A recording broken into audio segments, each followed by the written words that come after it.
Hello friends. Hello friends, क्या हाल चाल है? बढ़िया, मस्त, बहुत मजा आ रहा है। जैसा कि मैंने आप सबसे प्रॉमिस किया था कि हम लोग टेट और सुपर टेट की भी क्लासेस चलाएंगे, जिसमें कि आज हमारे सुदीप सर आ चुके हैं। और सुदीप सर बहुत बेहतरीन टीचर हैं। आप साइकोलॉजी, जिसको कि आप मनोविज्ञान कहते हैं, साइकोलॉजी और कुछ जीएस के भी पार्ट देखेंगे जो इनके स्पेशल पार्ट हैं, लाइक जैसे ज्योग्राफी हो गया। और जैसी भी चीज़ों की ज़रूरत पड़ेगी, बहुत बेहतरीन टीचर हैं।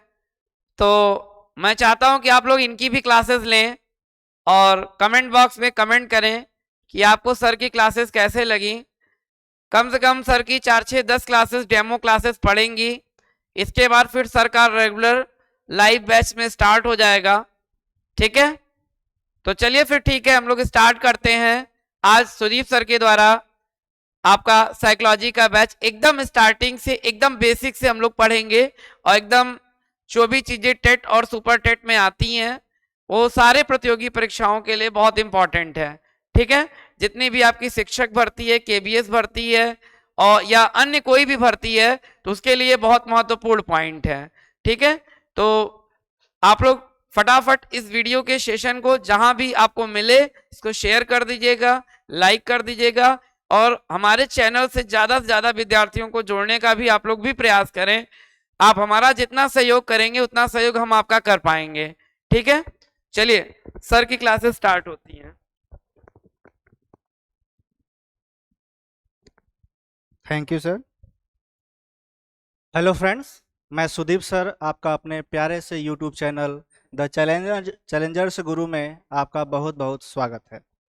जैसा कि सर ने आप सभी लोगों को बता ही दिया कि मुझे कौन सी क्लास लेनी है, मैं क्या पढ़ाऊंगा, तो ज़्यादा टाइम वेस्ट किए बिना मैं सबसे पहले आप लोगों को ये बता दूं कि ये जो मैं टॉपिक पढ़ाने जा रहा हूँ, ये किस एग्ज़ाम के लिए उपयोगी माना जाएगा। तो ये यूपी टेट, यानी इसका कहने का तात्पर्य ये है कि सारे के सारे जितने भी, चाहे यूपी हो, चाहे बिहार हो, चाहे एमपी हो, चाहे राजस्थान हो, सारे के सारे टीचिंग एग्जाम्स में आपकी पेडागोजी आती है। और उस पेडागोजी में मैं जितने भी ये टॉपिक आपको पढ़ाऊंगा, उस सारे के सारे आप लोगों को पढ़ने ही होते हैं और बहुत ज़्यादा नंबर ऑफ क्वेश्चंस यहाँ से आते हैं। तो ज़्यादा टाइम वेस्ट किए बिना हम अपने टॉपिक की शुरुआत करते हैं। तो चलिए शुरू करते हैं। पेन से चलिए, तो देखिए, हमारा टॉपिक यानी पूरे के पूरे सिलेबस का नाम है शिक्षा मनोविज्ञान। यानी हमें क्या पढ़ना है? शिक्षा मनोविज्ञान पढ़ना है।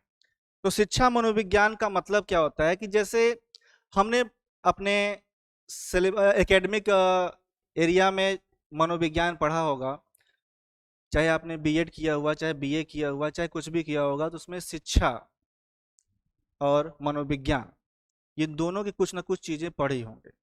तो हम आज इन दोनों चीज़ों को एक कर देंगे, यानी ज्वाइन कर देंगे, और दोनों को मिला करके बना हुआ है आपकी पेडागोजी। यानी जब शिक्षा के क्षेत्र में मनोविज्ञान के नियम और सिद्धांतों का प्रयोग किया जाता है, तो उसी को हम लोग शिक्षा मनोविज्ञान के नाम से जानते हैं। बट शिक्षा मनोविज्ञान बहुत आगे का टॉपिक है। सबसे पहले हमें क्या पढ़ना है कि मनोविज्ञान क्या है। तो इसलिए मनोविज्ञान पढ़ने के लिए हमें सबसे पहले इसके, यानी मनोविज्ञान के विकास क्रम को जानना होगा। किसे जानना होगा? मनोविज्ञान के विकास क्रम को। बड़े आराम से हम लोग समझेंगे और बिल्कुल बेसिक से, क्योंकि बहुत सारे बच्चे ऐसे भी हैं जो मनोविज्ञान कभी नहीं पढ़े, बस बीएड में पढ़े और कभी नहीं पढ़े। तो उनके लिए ये क्लास बहुत ज़्यादा उपयोगी मानी जाएगी, क्योंकि बहुत बेसिक से हम लोग चलेंगे।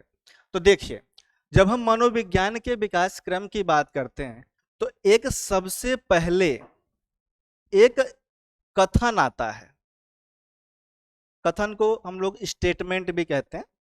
तो जो कथन है, यह कथन एक मनोवैज्ञानिक, बहुत ही फेमस मनोवैज्ञानिक है, जिनका नाम है विलियम वुडवर्थ। क्या नाम है? William Woodworth. अगर इस स्टेटमेंट यानी विलियम वुडवर्थ के कथन को आपने याद कर लिया तो समझिए कि मनोविज्ञान का विकास क्रम आपको याद हो गया। स्टेटमेंट क्या है? देखिए, इन्होंने कहा, हम बात किसकी कर रहे हैं? मनोविज्ञान की। तो देखिए, इन्होंने कहा कि मनोविज्ञान ने सर्वप्रथम अपनी आत्मा का त्याग किया। क्या किया? आत्मा का त्याग किया। उसके बाद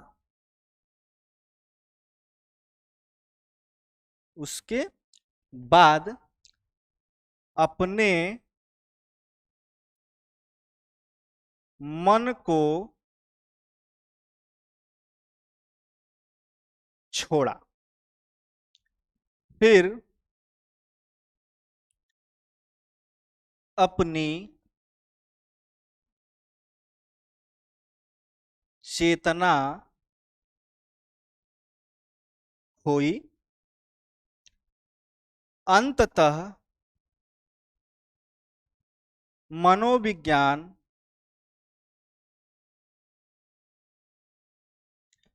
व्यवहार की विधि को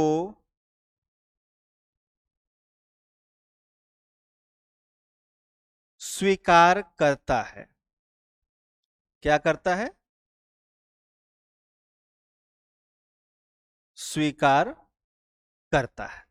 देखिए कितना छोटा सा स्टेटमेंट है, लेकिन इस स्टेटमेंट में पूरे के पूरे मनोविज्ञान का विकास क्रम छुपा हुआ है। यानी मनोविज्ञान का विकास कैसे हुआ, पहले कौन सा विज्ञान आया, उसके बाद कौन सा विज्ञान आया, फिर उसके बाद कौन सा विज्ञान आया, और अंत में अब कौन सा विज्ञान चल रहा है, ये कथन इस कथन के बारे में हमें सब कुछ पता चल जाता है। तो देखिए क्या कहा कि मनोविज्ञान ने सर्वप्रथम अपनी आत्मा का त्याग किया। किसका? आत्मा का। उसके बाद अपने मन को छोड़ा। यानी सबसे पहले क्या आया होगा? अच्छा सोचिए, सबसे पहले क्या आया? सर्वप्रथम मतलब सबसे पहले मनोविज्ञान में आत्मा का विज्ञान आया। यानी क्या कहा कि आत्मा, सबसे पहले आत्मा आएगी ना, कि आत्मा का अध्ययन किया जा रहा है, तो आत्मा का त्याग कर दिया। उसके बाद जब और उसका विकास हुआ, यानी जब आत्मा की आलोचना हुई, तो उसके बाद मन का आया, यानी मन का विज्ञान आया। जब मन को छोड़ दिया तो तीसरा कहलाया चेतना का विज्ञान कहलाया। और जब चेतना के विज्ञान को लोगों ने अस्वीकार किया तो लास्ट में ये व्यवहार का विज्ञान आया। इतने से आप लोगों ने अच्छे तरीके से इस चीज को समझा कि मनोविज्ञान किसका विज्ञान कहलाएगा। आगे हम लोग इसका विस्तृत अध्ययन करने वाले हैं टॉपिक वाइज। हर एक विज्ञान को, आत्मा को, मन को, चेतना को, व्यवहार को अलग अलग करके अच्छे से समझेंगे एक एक टॉपिक को। तो सबसे पहले मेरा बस ये समझाने का मतलब, यानी स्टेटमेंट देने का मतलब बस इतना ही था कि आप लोग सबसे पहले यह जान जाइए कि मनोविज्ञान का विकास कैसे हुआ। अगर आपने ये समझ लिया तो आगे जो मैं इसके बारे में बताने जा रहा हूँ वो बहुत ही सरल लगेगा आपको, क्योंकि अगर ये याद कर लिया तो आगे जो बस समझना बाकी रह गया और कुछ बाकी नहीं। तो देखिए आगे चलते हैं। तो देखिए विलियम वुडवर्थ ने जो कहा उसी के बारे में देखते हैं। पहली चीज कही गई कि मनोविज्ञान ने सर्वप्रथम अपनी आत्मा का त्याग किया। इसका मतलब है कि सबसे पहले क्या आया होगा? सबसे पहले आया आत्मा का विज्ञान। सबसे पहले क्या आया? आत्मा का विज्ञान। तो आत्मा के विज्ञान को समझने से पहले हमें एक विषय के बारे में समझना होगा, और वो विषय है आपका, कहीं पे आप नोट करके लिख सकते हैं। और हाँ, आप लोग चाहें तो इसको मैं अच्छे से इसको लिखता भी चलूंगा, आप लोग इसका नोट्स भी बना सकते हैं, एकदम प्रॉपर तरीके से नोट्स बनवाया जाएगा। तो देखिए, आत्मा का विज्ञान चल रहा है, पहला यही आएगा आपका आत्मा का विज्ञान। उसके बाद जो नोट में आपको याद रखना है, एक विषय है जिसका नाम है दर्शन शास्त्र। इस विषय के बारे में जानना बहुत जरूरी है, क्योंकि अगर ये नहीं जाना तो मनोविज्ञान की उत्पत्ति कैसे हुई ये आप नहीं समझ पाएंगे। तो देखिए, दर्शन शास्त्र वास्तव में है क्या? दर्शन शास्त्र के बारे में कहा जाता है कि दर्शन शास्त्र में विचार ही है, यानी दर्शन शास्त्र एक विचारों का प्रवाह है। क्या है? विचारों का प्रवाह। यानी दर्शन शास्त्र पढ़ने वालों के मन में, मस्तिष्क में सिर्फ विचार ही विचार आते हैं। आपने बहुत सारे टीचर्स को देखे होंगे जो फिलॉसफी पढ़ाते हैं, वो उनके अंदर उनके जो अपने विचार हैं, लोगों के विचार हैं, वही आपके सामने प्रकट किए जाते हैं। तो इसलिए दर्शन शास्त्र के बारे में हम इतना समझ सकते हैं कि दर्शन शास्त्र है क्या या उसमें क्या है। तो दर्शन शास्त्र विचारों का प्रवाह है। अर्थात इस दर्शन शास्त्र में हम अध्ययन करते हैं आत्मा,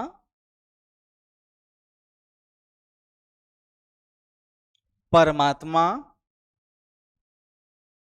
और ब्रह्म।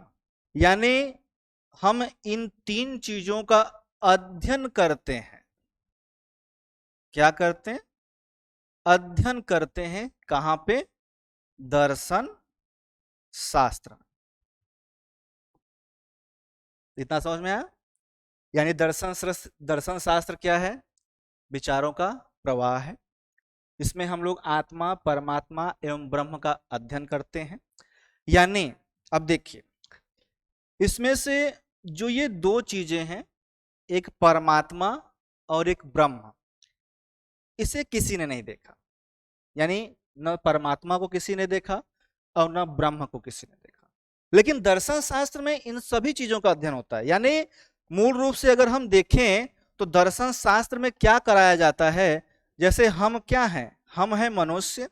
परमात्मा या ब्रह्म को अगर ले लें तो ये कहलाते हैं आपके मूल रूप से ईश्वर। यानी मनुष्य और ईश्वर, इन दोनों का क्या करवाना है? मिलन। क्या करवा देना है? मिलन। यही आपके दर्शन शास्त्र का मुख्य ध्येय यानी उद्देश्य होता है, पढ़ने या पढ़ाने का। यानी मूल रूप से अगर देखा जाए तो दर्शन शास्त्र में आपको क्या यानी पढ़ा करके क्या करवाया जाता है? मोक्ष की प्राप्ति। यानी दर्शन शास्त्र में मनुष्य का मिलन ईश्वर से किस प्रकार करवाया जाए कि जिससे उस मनुष्य को किसकी प्राप्ति हो जाए? मोक्ष की प्राप्ति हो जाए। तो मोक्ष को प्राप्त करने के लिए हम लोग क्या करते हैं? दर्शन शास्त्र या विचारों का ही अध्ययन करते हैं। जैसे प्राचीन समय में पुराण, महापुराण, गीता, रामायण इत्यादि सभी क्या है? सभी विचार ही तो है, किसी न किसी के विचार है। इसलिए तो दर्शन शास्त्र में क्या किया जाएगा? लास्ट में मनुष्य का मिलन ईश्वर से किस प्रकार करवाया जाए कि उसे क्या प्राप्त हो जाए? मोक्ष की प्राप्ति। अब देखिए, इतना जानने का मतलब हमारा क्या था? ये तो आपको बेफिजूल लग रहा होगा, लेकिन बेफिजूल नहीं है। यहां से क्वेश्चन आता है जो आगे आपको इस समझ में आएगा। तो देखिए, ये एक कह सकते हैं कि अव्यवहारिक चीज है। अब मरने के बाद क्या होता है किसी को क्या पता कि मिलन होता है कि नहीं होता है, ये किसी को नहीं पता। बट अगर हम इस व्यवहारिक सांसारिक जीवन में अगर रहते हैं तो हमें किसे समझना पड़ता है? इस इंसान यानी मनुष्य रूपी ये जो जीव है, इसे समझना पड़ता है। और इसे समझने के लिए हमें ये परमात्मा या ब्रह्म इत्यादि को समझने से कोई फायदा नहीं है। हमें समझना पड़ता है किस चीज को? आत्मा। किसे समझना है? आत्मा को। तो अब देखिए, दर्शन शास्त्र के एक प्रोफेसर थे जिसका नाम है अरस्तु। क्या नाम है? अरस्तु। यानी दर्शन शास्त्र के प्रोफेसर का नाम अरस्तु है, लेकिन मैंने लिख दिया आत्मा के विज्ञान के आगे। इसका मतलब क्या हुआ? देखिए, दर्शन शास्त्र में इन सभी का अध्ययन होता है। ये दोनों अमूर्त हैं, किसी को पता नहीं कि है कि नहीं है, बट हमें ये थोड़ी सी जानकारी है कि आत्मा होती है, भले से कुछ हो है कि नहीं है नहीं पता, लेकिन नाम तो सुना ही है। और इस दर्शन शास्त्र विषय से आत्मा को अलग, यानी आत्मा के विषय को अलग करने का काम किसने कर दिया था? अरस्तु ने किया। किसने किया? अरस्तु ने। यानी दर्शन शास्त्र विषय से आत्मा को अलग किया और अलग करने के बाद एक नया विज्ञान लेकर आ गए जिसका नाम था आत्मा का विज्ञान। इतना समझ में आ गया? इसलिए अरस्तु को हम लोग आत्मा के विज्ञान के जनक या संस्थापक के रूप में जानते हैं। यानी अरस्तु क्या है? आत्मा के विज्ञान के जनक या संस्थापक। इतनी बात समझ में आई? अगर समझ में आई तो हम इसके आगे चलते हैं। आप लोग इसको प्रॉपर तरीके से नोट्स बनाते रहिएगा, साथ साथ में मैं अच्छे से लिखता, एकदम आराम से लिखता चलता हूँ, जिससे आप लोग भी साथ साथ में लिखते रहिए या पढ़ते रहिए। तो अगर इतना समझ में आएगा तो हम और आगे चलते हैं। देखिए हमने क्या पढ़ा? हम पढ़ रहे हैं आत्मा का विज्ञान, और सबसे पहला नाम लिया हमने किसका? अरस्तु का। यानी अरस्तु क्या है? आत्मा के विज्ञान के जनक है। अब देखिए अरस्तु ने कहा क्या? अरस्तु ने कहा या अरस्तु ने आत्मा के विज्ञान को समझाया कैसे? इन्होंने कहा कि हमारे पास 5 ज्ञानेंद्रियां होती हैं। जैसे में उनका नाम आंख, कान, नाक, जीभ और त्वचा।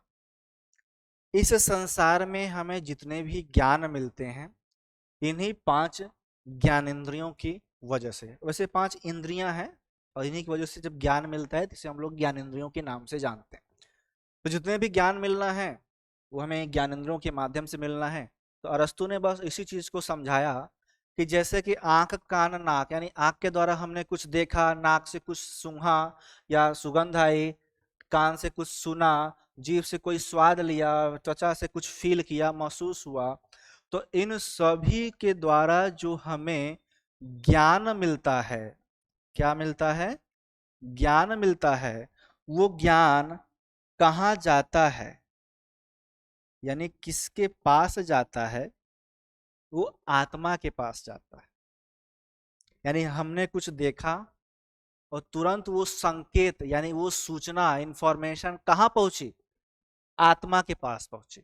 और उसके बाद जैसे जैसे आत्मा यानी हमारी अंतर आत्मा कहती है वैसे वैसे हम अपनी क्रियाएं करते जाते हैं। क्या करते जाते हैं?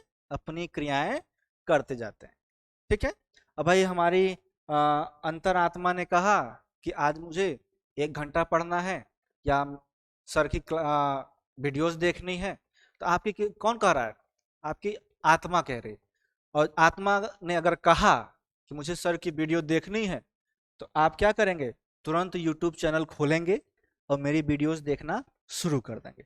तो यहाँ पे किसी भी काम को करने के लिए कौन जिम्मेदार है? आत्मा। तो आत्मा जैसे जैसे कहेगी आप वैसे वैसे काम करेंगे। यानी हम ये कह सकते हैं कि अरस्तु यानी आत्मा के विज्ञान में जो ये ज्ञान का केंद्र बिंदु है, क्या है? ज्ञान का केंद्र बिंदु है, उसे आत्मा माना गया है। ठीक। यानी हमारी 5 ज्ञानेंद्रियां हैं। इन 5 ज्ञानेंद्रियों के माध्यम से जो ज्ञान मिलता है वो सबसे पहले पहुंचता है हमारी आत्मा के पास। उसके बाद जैसे जैसे हमारी आत्मा, या जनरल लैंग्वेज में हम लोग उसे अंतरात्मा कहते हैं ना, कि हम लोग मेरी अंतरात्मा कह रही है, तो वही आपकी आत्मा जैसे जैसे आपको कोई काम करने के लिए कहती है आप वो काम करने लगते हैं। अगर आपकी आत्मा नहीं कहेगी तो आप नहीं करेंगे। ये आपके अरस्तु साहब समझाते हैं। उसके बाद ये बिल्कुल बेसिक चीज है कि आत्मा है क्या, यानी आत्मा का विज्ञान क्या है। दूसरी चीज आपको समझनी है कि आत्मा का जो ये विज्ञान था ये कब से कब तक चला, तो ये चला था 4वीं शताब्दी से 16वीं शताब्दी तक। कब से कब तक चला? 16वीं शताब्दी तक चला। ये बिल्कुल आपको ये याद रखना है, क्योंकि कभी कभी एग्जाम में वैसे अच्छे लेवल पे पूछा जाएगा तभी पूछ सकते हैं, नहीं तो फिर ऐसे आपको बस ये याद रखना है कि आत्मा का विज्ञान कब से कब तक चला। तो 4वीं शताब्दी से 16वीं शताब्दी तक। आप ये जान गए कि आत्मा के विज्ञान के जनक अरस्तु हैं, बट अरस्तु को जान लेना ही काफी नहीं, आत्मा के विज्ञान के कुछ समर्थक भी हैं। कौन है? समर्थक। यानी समर्थक का मतलब क्या होता है? ये लोग ये मानते हैं कि हाँ, मनोविज्ञान किसका विज्ञान कहलाएगा? तो मनोविज्ञान कहलाएगा आपके आत्मा का विज्ञान। समर्थकों में कुछ नाम याद रखिएगा।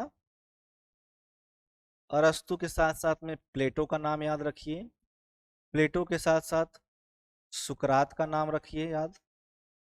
उसके बाद डेकार्टे हो गए, उसके बाद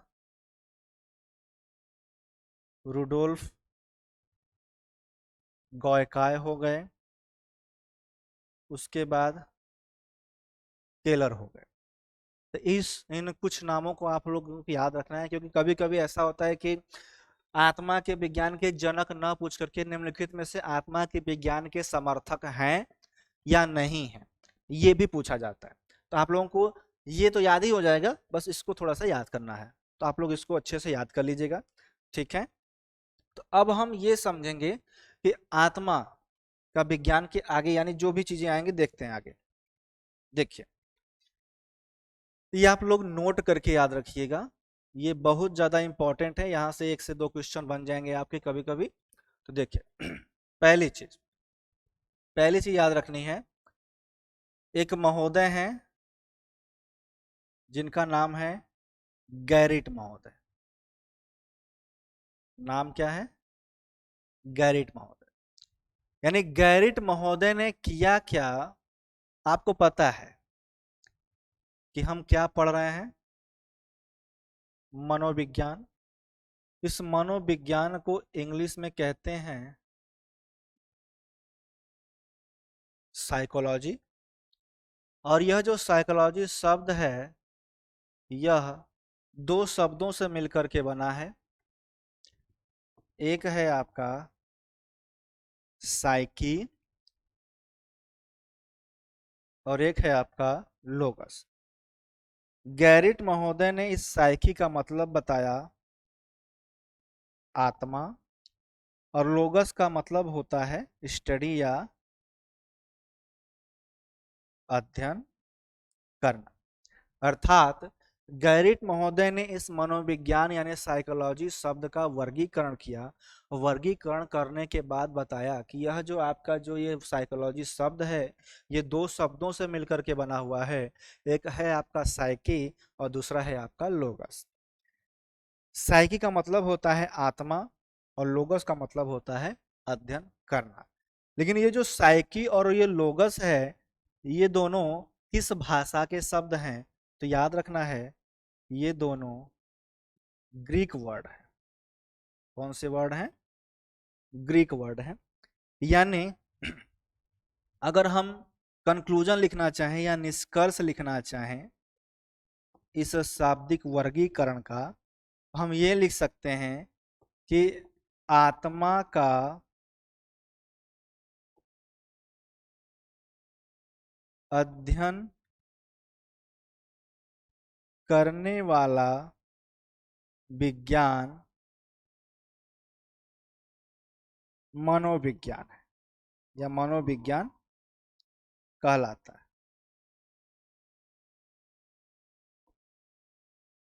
इतना समझ में आ गया आपको?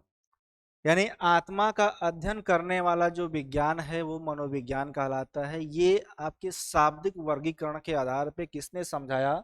आपके गैरिट महोदय ने समझाया। तो इतना आप लोगों को अच्छे से समझ में आ गया। इसको आप लोग नोट कर लीजिएगा अच्छे से, वीडियोस को अच्छे से पुश करके स्क्रीनशॉट ले करके आप लोग अच्छे से देख लीजिएगा। इसके बाद आपका जो दूसरा नोट है बहुत इंपॉर्टेंट नोट है। सन याद रखिएगा 1590 ईस्वी। 1590 ईस्वी में आपने जो अभी समर्थकों में एक नाम देखा जिसका नाम है रुडोल्फ गॉयकाय। क्या नाम है? रुडोल्फ गॉयकाय। इस रुडोल्फ गॉयकाय की एक पुस्तक है, सॉरी क्या है? पुस्तक है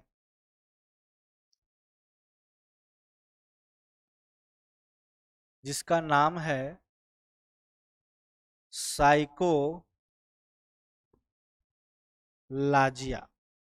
क्या नाम है? साइकोलाजिया।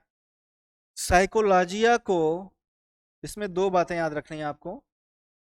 यह मनोविज्ञान की प्रथम पुस्तक मानी जाती है, मनोविज्ञान की प्रथम पुस्तक है। और दूसरी बात याद रखनी है कि सर्वप्रथम मनोविज्ञान शब्द का प्रयोग इसी साइकोलॉजिया नामक पुस्तक में किया गया। तो 1590 ईस्वी में रुडोल्फ गॉयकाय नामक मनोवैज्ञानिक ने अपनी एक पुस्तक लिखी जिसका नाम है साइकोलॉजिया। और इस साइकोलॉजिया नामक पुस्तक में इन्होंने क्या बताए, मतलब कह सकते हैं कि ये साइकोलॉजिया क्या है, आपकी मनोविज्ञान की प्रथम पुस्तक है। और इस पुस्तक में सर्वप्रथम मनोविज्ञान शब्द का प्रयोग किया गया। देखिए कितना इंपॉर्टेंट चीज है। अगर आपसे पूछा जाए कि मनोविज्ञान की प्रथम पुस्तक कौन सी है, ऑप्शन दे दी साइकोलॉजिया रहे तो आप साइकोलॉजिया लगा दीजिएगा। और यह पूछा जाए कि सर्वप्रथम मनोविज्ञान शब्द का प्रयोग किस पुस्तक में किया गया, तो आप याद रखिए रुडोल्फ गॉयकाय की पुस्तक साइकोलॉजिया। एक तीसरी बात याद रखनी है आपको, यहाँ पे मैं नोट कर देता हूं, जो ये भी इंपॉर्टेंट ही है। देखिए आपने एक नौ और नाम याद रखा समर्थकों में जिसका नाम है केलर। केलर की पुस्तक है, इनकी भी एक पुस्तक याद रखनी है आपको। केलर की पुस्तक है जिसका नाम है साइकोलॉजी। देखिए कितना सरल है दोनों, एक का नाम है साइकोलॉजिया और एक का नाम है साइकोलॉजी। इस साइकोलॉजी नामक पुस्तक में इन्होंने भी दो बातें बताई। एक बातें क्या बताई कि जो ये दर्शन शास्त्र है, ये जो दर्शन शास्त्र है, इस दर्शन शास्त्र को मनोविज्ञान की जननी कहते हैं, मनोविज्ञान की जननी कहते हैं। और दूसरी बात बताई, ये जो अरस्तु हैं, अरस्तु कौन है? अरस्तु हैं मनोविज्ञान के जनक। आपको इतना समझ में आ रहा होगा। यानी केलर की पुस्तक का नाम हो गया साइकोलॉजी। साइकोलॉजी में इन्होंने दो बातें बताई हैं। किसने? केलर ने बताई हैं कि दर्शन शास्त्र क्या है, मनोविज्ञान की जननी है। और दूसरा अरस्तु कौन है? मनोविज्ञान के जनक है। वास्तव में जो आधुनिक मनोविज्ञान के जनक हैं वो विलियम जेम्स। बट अगर पूछ ले कि केलर के अनुसार मनोविज्ञान के जनक कौन, तो आप याद रखिएगा अरस्तु। तो आप नोट में बस इन तीन चीजों को याद रखिएगा। अभी हम आत्मा का विज्ञान ही चल रहे हैं, अभी हमें मन का विज्ञान पढ़ना है, उसके बाद चेतना का विज्ञान पढ़ना है, उसके बाद व्यवहार का विज्ञान पढ़ना है। तो बहुत ही अच्छे तरीके से, बहुत ही धीरे धीरे हम लोग आगे बढ़ रहे हैं। तो आप लोग नोट में बस इतना याद रखिए।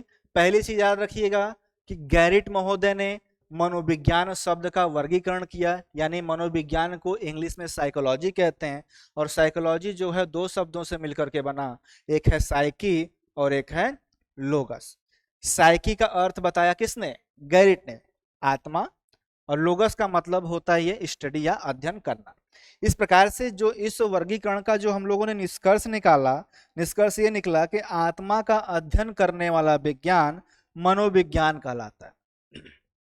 यानी चौथी शताब्दी से 16वीं शताब्दी तक मनोविज्ञान का किस रूप में अध्ययन किया जाता था? तो आत्मा का, यानी आत्मा के विज्ञान के रूप में। यानी 16वीं शताब्दी तक मनोविज्ञान आत्मा का विज्ञान कहलाया। अब आत्मा के विज्ञान का हम लोग अंत करते हैं। बस अंतिम चीज आप लोगों को बस ये जानना है कि इसके बाद जो आया मन का विज्ञान, तो मन का विज्ञान लाने का क्या पर्पस? आत्मा का विज्ञान ही चलता रहता, बट ये जानना बहुत जरूरी है। तो देखिए, इसको मैं ऐसे ही समझा देता हूं, समझ जाइएगा अच्छे से, बहुत बड़ी बात नहीं है। तो देखिए, आत्मा, परमात्मा और ब्रह्म, ये तीनों चीजें दिखाई नहीं देती। अरस्तु साहब आत्मा को लेकर अलग, यानी आत्मा को अलग तो कर दिया, लेकिन वास्तव में देखा जाए तो आत्मा भी दिखाई हमें नहीं देती। और जो चीज हमें दिखाई नहीं देती उसे हम कैसे समझ सकते हैं, ये आपके दिमाग में आना चाहिए। यानी कि जो चीज हमें दिखाई ही नहीं दे सकती उस पर हम प्रयोग नहीं कर सकते। और अरस्तु साहब ने क्या किया कि इस टॉपिक को ही नाम दे दिया आत्मा का विज्ञान। यानी विज्ञान किसे कहते हैं? भाई किसी भी ज्ञान का सुव्यवस्थित क्रमबद्ध ज्ञान है, विज्ञान कहलाता है। अर्थात विज्ञान में क्या किया जाता है? विज्ञान में प्रयोग किए जाते हैं, और विज्ञान में प्रयोग जो किए जाते हैं वो मूर्त चीजों पे किए जाते हैं, अमूर्त चीजों पे नहीं किए जाते। जो चीज अमूर्त है उसे प्रयोग ही नहीं कर सकते। जब प्रयोग नहीं कर सकते, कुछ सिद्ध नहीं कर सकते, तो क्या कर सकते हैं? कुछ भी नहीं कर सकते। हम किसी चीज को समझ नहीं सकते, किसी व्यक्ति को नहीं समझ सकते। इसलिए इस विज्ञान को अस्वीकार कर दिया गया, और जिन लोगों ने अस्वीकार किया वही लोग, उन लोगों ने ही मन का विज्ञान लेकर आ गए वो लोग। इतना आपको अच्छे समझ में आया? यानी आत्मा के विज्ञान को अस्वीकार क्यों, यानी 16वीं शताब्दी में अस्वीकार किया गया। तो 16वीं शताब्दी में अस्वीकार क्यों किया गया? क्योंकि ये विज्ञान अमूर्त है, आत्मा हमें दिखाई नहीं देती, तो इस पर प्रयोग नहीं कर सकते। इसका कोई रंग, रूप, आकार, प्रकार कुछ भी नहीं। वो तो जो हमें टीवी सीरियलों में दिखाया जाता है कि कोई आदमी मर जाता है, उसकी मृत्यु हो जाती है तो एक दीपक निकलता है, वो तो बिल्कुल एक भाव देने के लिए उसमें हमें दिखाया जाता है कि एक आत्मा क्या है, एक ज्योति की तरह है। बट वास्तव में किसी ने आत्मा को नहीं देखा। वो भूत प्रेत की बात अलग है, वो भी किसी ने नहीं देखा। वो ओझा लोग जानते हैं कि क्या होता है, बस हम लोग जनरल लोग नहीं जानते। इसलिए आत्मा के विज्ञान को व्यवहारिक लोगों ने अस्वीकार कर दिया, और उसके बाद आया आपका मन का विज्ञान। तो ये टॉपिक आप लोगों को अच्छे से समझ में आया होगा। आज की क्लास सिर्फ हम इतने ही रखते हैं, क्योंकि इतनी बहुत सारी चीज़ें आपको याद भी करनी पड़ेंगी, आपको नोट्स भी बनाना पड़ेगा। और बिल्कुल धीरे धीरे आराम से इन सभी चीज़ों को आप प्रॉपर तरीके से नोट्स बनाते चलिएगा, और हम लोग धीरे धीरे आप लोग अच्छे तरीके से इसको नोट्स बनाएंगे तो अच्छे तरीके से नॉलेज गेन होगा। आप लोग अपने नॉलेज को इन्हेंस करते रहिए। और मुझे ये जिम्मेदारी मिली है कि आप सभी लोगों को मैं साइकोलॉजी पढ़ाऊँ, और साथ साथ में आप लोगों को एनसीईआरटी बेस्ड आपको ज्योग्राफी, यानी ज्योग्राफी, पॉलिटी एंड और हो सकेगा तो और भी जीएस के पोर्शन में खुद कंप्लीट करवाऊंगा। वो भी एनसीईआरटी, पूरी की पूरी एनसीईआरटी में पढ़ाऊंगा आप लोगों को, class wise and lesson wise. आप सभी को एकदम प्रॉपर तरीके से, वो भी पीडीएफ से नहीं, बिल्कुल लेक्चर वाइज, जैसे ये चल रहा है बिल्कुल वैसे ही आप लोगों को मैं समझाऊंगा। ठीक है? तो आप लोग इस वीडियो को, अगर आप लोगों को ये पसंद आती है तो आप लोग इसको लाइक करिएगा, और लाइक अगर कर दिया है तो आप उसको शेयर भी कर सकते हैं, और शेयर कर दिया तो आप उसको सब्सक्राइब भी करिएगा। ठीक है? थैंक यू, धन्यवाद।